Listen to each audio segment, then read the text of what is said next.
if you're buying cycling shoes, you pretty much like, I promise you, you're going to be looking at like Specialized and Shimano first, because they obviously like dominate the market. And I mean, they make great shoes. Let's be real. They make entry-level shoes. They make elite shoes, you know, from under $100 to $450. And a brand I don't see as often, but I think is, I mean, I absolutely love. It's gonna be Mavic, and that's what we're gonna be talking about here specifically. Is the Mavic Cosmic Ultimate shoe, or it's Mavic SL Ultimate. It's their top of the line shoe. Basically, go to the top of their site, Mavic's website. That's how you spell it right there, and it'll be up there. There'll be one other in above it, but that's $1,000 shoe, and it's really weird, and it's not on the same level. So this is their top of the line shoe, okay, for like normal people like you and me. We're going to talk about like the aesthetics of the shoe, pros and cons, who is it for, who is it not for, and just kind of give you a general idea about it, and like Mavic shoes in general, and what I have known about it, and I've had people I know, friends who've bought them after, and kind of talk about their experience with it too. So let's just dive in. Don't want to make this too long. Aesthetics. I mean, aesthetics are going to be up to the individual. I personally absolutely love the aesthetic of Mavic shoes over the years. This is their sleekest one to date, in my opinion. You should see this in the white. It's like the cleanest shoe there ever. Like, it's unbelievable. It's like that with like new white socks. It's like the proest look you could get. I obviously had to go for the yellow because I've been like, that's like my like signature is yellow shoes right now. I've been riding yellow shoes for like 6 years now. So I had to. And also I just love that logo, honestly. I just think it looks dope. Not everyone's into that, but I am. So aesthetics, you know, I'll leave that to you. For me, it's a 5 out of 5 easy. As far as the design of the upper, a little bit of an off-centered slit there for your foot. That's you see that in other brands and other shoes for different sports, and it's a great way of it's very comfortable over this, because the top of your foot, there's a lot going on there, and that's like a common hot spot right there. So this kind of helps combat that. It's a single boa dial. If you have concerns that, oh, that's not enough, why, you know, because they Specialized, they have this and then like a strap over it. What the freak are they doing? Why do they need a strap and these guys don't? This thing is glued to your foot when it's on there. As long, assuming you size appropriately, yeah, this thing, you don't need it. They've done great. And again, this is really all to save weight. I mean, this is when this was released, it's one of the lightest shoes around. It's still incredibly light. It blows most shoes out of the water as far as weight. Now, as far as like this kind of design you're seeing, it's not a design. That is the structure of the shoe that bonds down here to the carbon sole. So that's actually what keeps your foot on there. The rest in between is very thin, lightweight mesh. You can kind of see my shadow and fingers going through there. So it's very, very breathable. Not at all water resistant. So if you live in a climate that's very wet, like maybe the UK or something, or Pacific Northwest, maybe not the shoe for you. Also, it's gonna get super dirty. So like drier desert climates like Utah, anywhere hot, maybe in the south, like this is the shoe for you if you want breathability. Or if you have like me, you just get really sweaty feet on their own, freaking great shoe. Other parts of the upper, there's no like counter in the heel, but it does an incredible job of keeping your foot there. Like again, like this, my complaint personally about this is actually how hard it is to get on really fast. I do my triathlons and all on the same shoes as I ride my bike on, and so trying to get this on with a wet foot is kind of a pain in the butt, and it does cost you some seconds. In the sprint triathlon, it's a lot. In fulls, whatever, I'd rather ride in this than have a quick shoe, right? So if that's not an issue for you and you're not an idiot and do triathlons, then that's not an issue. It's super secure and snug. Obviously the BOA dial, they used to have their own like BOA system, ratchet system, not ratchet, sorry, dial system. It wasn't as good. BOA's killer. Everyone agrees. So get with the program. It's great. All you need. It's basically on the upper, very comfy for what it is, and the sole. Now the first thing you're gonna notice is, what are those?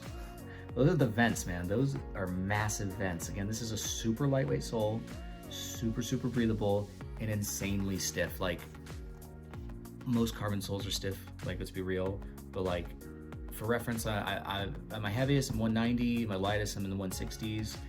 At any point when riding, it is like, there's no give. There's no give in these shoes. There's just none. for me, it's a sprinter shoe and a climbing shoe because it's so light. It's just an overall performance shoe, right? I know it's marketed as a climbing shoe. If you watch Phil Guyman stuff, like he's all about light Mavic stuff. So, you know, you're gonna think it's a climbing shoe, but trust me, this is just an overall performance shoe. Very low cut, I guess I forgot to mention that here. Very comfy, like I love the feel on the foot. It's just so, it makes you feel really attached to the bike. Back to the sole though, super stiff, very vented. If you're trying to get a center mount, like some people will hack their shoes and like try and put a center mount cleat on there, you're not gonna achieve that with this because of those, so don't even bother. Other than that, everything else is pretty much like what you'd expect on a modern sole. Not any kind of traction or anything. They just have normal bonded stuff on here. Now, you want to be careful with those, obviously, because once they're gone, you got to like glue them on yourself, or once they wear down, you're going to start going to the shoe. But let's be real, once that happens, you're going to be bored of the shoe, or maybe it's worn out in other ways that it's time for another one anyway. This one is my right shoe, which is the one I put my foot down on, and I did have an issue where I did drag my foot and it broke off, but that really was user error, and it's not fully off. I mean, it's just kind of worn.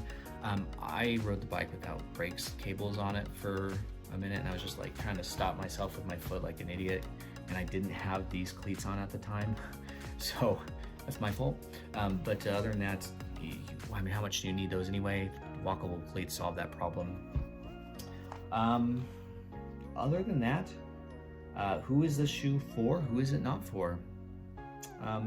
It's not for beginners. They're gonna look at the price tag and say no way, unless they are like have super deep pockets and like, yeah, $300 for my first pair of cycling shoes sounds reasonable. Like I never hear that. They're always like, I'm new to cycling, I'm trying to get the most, what's the way I can save the most money is usually what I hear, which is fair.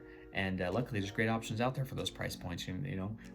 So it's not for the beginner. It's not for people with narrow foot. I mean, they do narrow feet because, I mean, they do make a maxi version, right? And the maxi just stands for like doubled E's, like it's just wider. So you can find those for sure. So I mean, they do solve that, but it's a pretty like European last, like it's got a curve, nice arch to it. It's not super narrow, but like I have fairly normal feet and I've not had issues with it. So just keep that in mind. You do always see, if you buy these online, try to make sure you try them on, walk around on your carpet, and for a little while leave them on, and make sure they're good, and make sure that the shop has a return policy in case it's a little too narrow for you. But it's so flexy and top that like there's no issues. Who is this for? This is obviously for anyone who just wants the most out of their shoe. Like they want a performance road shoe. Something that's very, very light, something that's very, very stiff. In this case, super, super breathable. There's probably not many shoes more breathable than what this shoe can offer you. They obviously, if you want some, you know, major style points, this is the shoe. Obviously, that's a little bit of a joke, but like, this is a classy shoe. And if you like, just dig that look, like that Mavic. If you like Mavic yellow and their big freaking logo there, this is like the coolest looking shoe that's made, in my opinion. So obviously if you just dig the look of the shoe, I mean, let's be real, we're kind of vain as cyclists, like you kind of want that look. So there is that too. If you're into something like that, you want the yellow shoes, get them. Other than that, that's who it's for, who it's not for, my overall thoughts on it.